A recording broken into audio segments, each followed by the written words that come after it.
السلام علیکم ورحمۃ اللہ تعالی وبرکاتہ۔ ایک بار درود پاک پڑھیں، اللہم صلی علی سیدنا شفیعنا مولانا محمد بارک وسلم صلی علیہ صلاۃ و سلام علیک یا رسول اللہ صلی اللہ تعالی علیہ وسلم۔ حضرات محترم،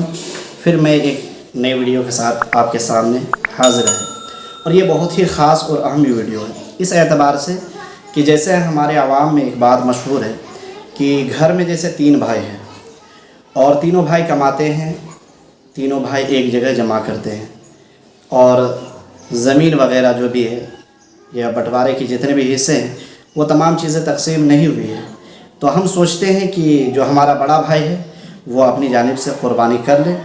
اور وہ قربانی کرے گا تو ہم سب بری الذمہ ہو جائیں گے۔ اور کچھ لوگ یہ سمجھتے ہیں کہ زید، جیسے مثال کے طور پر زید عمر بکر کا دیا جاتا ہے، تو میں بھی زید عمر بکر تینوں بھائی میں بڑے جو سب سے ہیں، تو کیا وہ قربانی کرے گا تو یہ صحیح ہوگا یا نہیں ہوگا؟ یعنی دونوں بھائی جو نہیں کریں گے، بکر اور عمر نہیں کرے گا، زید کرے گا، تو کیا اس کی جانب سے اگر قربانی کرے تو یہ قربانی صحیح ہے یا نہیں؟ میں بڑی شارٹ کے ساتھ بتانے کی جسارت حاصل کروں گا۔ تو آئیے جواب سنیے۔ جواب دیتے ہیں کہ جب تینوں بھائی اپنے طور پر مالک نصاب ہے تو ان تینوں بھائیوں میں ہر ایک پر قربانی واجب ہے۔ یعنی مثال کے طور پر 3 بھائی ہیں اور تینوں کما رہے ہیں، تو تینوں کمانے کی صورت میں اگر تینوں مالک نصاب تک، صاحب نصاب تک تینوں کا مال پہنچ رہا تو تینوں پر قربانی واجب ہوگی۔ اگر کوئی ان میں سے ایک کر لیتا ہے تو اس کی قربانی تو ہو جائے گی، لیکن 2 چھوٹے بھائی جو ہیں وہ دونوں گنہگار ہوں گے، اس اعتبار سے کہ ان پر بھی قربانی واجب تھی لیکن انہوں نے قربانی نہیں کیا، اس اعتبار سے وہ دونوں بھائی کیا ہے؟ گنہگار ہوں گے۔ اور جو بڑے بھائی نے قربانی کی وہ قربانی ہو جائے گی، ان کی قربانی ادا ہو جائے گی اور وہ صحیح ہو جائے گی، لیکن دونوں بھائی قربانی نہ کرنے کی وجہ سے دونوں گنہگار ہوں گے، کیونکہ شریعت میں ہے کہ جس پر قربانی واجب ہے وہ قربانی کرے، تو بھائی ہو یا اس کے علاوہ کوئی بھی ہو، اگر وہ نصاب تک پہنچ رہا ہے ان کا مال تو ان پر قربانی واجب ہے، اگر نہیں کریں گے تو وہ شخص گنہگار ہوں گے۔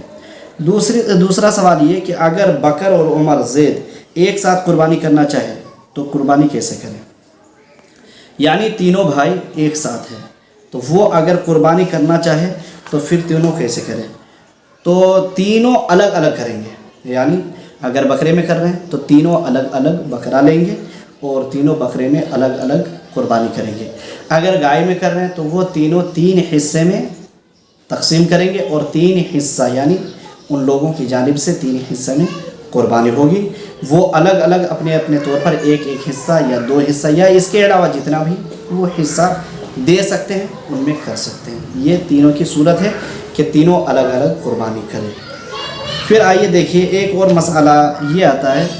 کہ اگر چھوٹے بھائی یعنی بکر اور عمر بھی سمجھتے ہیں کہ جب تک بڑا بھائی ہے تب تک ہماری طرف سے قربانی نہیں ہوگی، ان کے لیے کیا حکم ہے؟ ایسا کرنے سے قربانی کس کی طرف سے ہوگی؟ تو حضرات محترم، اس کے بارے میں یہ ہے کہ بڑا بھائی زید مثال کے طور پر ان میں موجود ہے اور وہ قربانی کر رہا ہے، تو قربانی کرنے کی وجہ سے اس کی قربانی تو وہ ہو جائے گی، لیکن ان دونوں کا خیال، جو چھوٹے ہیں ان دونوں کا خیال غلط ہے، شریعت ہمیں اس کی اجازت نہیں دیتی ہے، بلکہ بڑا بھائی ہو یا اس کے علاوہ کوئی بھی ہو، مثال کے طور پر سب کی عمر، جیسے کسی کی عمر 30 سال ہو گئی یا کسی کی عمر 25 سال، کسی کی 20 سال، تو کیا اب تینوں پر قربانی واجب ہوگی؟ تو حضرات محترم، اگر تینوں کما رہے ہیں اور تینوں صاحب نصاب ہیں تو تینوں پر قربانی واجب ہوگی۔ اور ایک سوال، جیسے 4 بھائی ہیں اور چاروں کا مال نصاب تک نہیں پہنچ رہا، یعنی چاروں ایک ساتھ ہے اور چاروں میں سے ایک ہی نصاب کو پہنچ رہا ہے، تو کیا چاروں قربانی کریں گے یا چاروں قربانی نہیں کریں گے؟ یہ بہت ضروری ہے، اس کو سن لیں کہ اگر چاروں بھائی ایک میں ہیں اور چاروں بھائیوں کا مشترکہ مال یعنی جمع ہوا کیا مال ایک ہی ساتھ ہے تو کسی پر بھی قربانی واجب نہیں ہوگی، اس لیے کہ کوئی بھی صاحب نصاب کو نہیں پہنچ رہا، بلکہ چاروں اگر جمع کر رہے ہیں تو چاروں کا مالک نصاب ہونا یہ ضروری ہے۔ اگر چاروں مالک نصاب نہیں ہو رہے ہیں تو پھر کسی پر قربانی واجب نہیں ہوگی۔ اگر ان میں سے کوئی قربانی کرتا ہے تو پھر اس کی قربانی نفل ہوگی، وہ قربانی کر سکتا ہے لیکن اس پر واجب نہیں ہوگی، بلکہ اگر چاروں کا مال جمع کیا جائے اور چاروں کا مال یہاں تک پہنچ جائے کہ وہ چاروں صاحب نصاب ہو جائے تو پھر چاروں کو قربانی کرنا یہ ضروری ہے۔ اللہ تبارک و تعالی ہم تمام لوگوں کو دین کی بات سیکھنے کی توفیق و رفیق عطا فرمائے۔ آپ سے گزارش ہے کہ زیادہ سے زیادہ اس ویڈیو کو اپنے رشتہ دار تک پہنچانے کی کوشش کرے اور تمام لوگوں کو مسئلہ سے واقف کرے۔ پھر ملتے ہیں ایک نئی ویڈیو کے ساتھ۔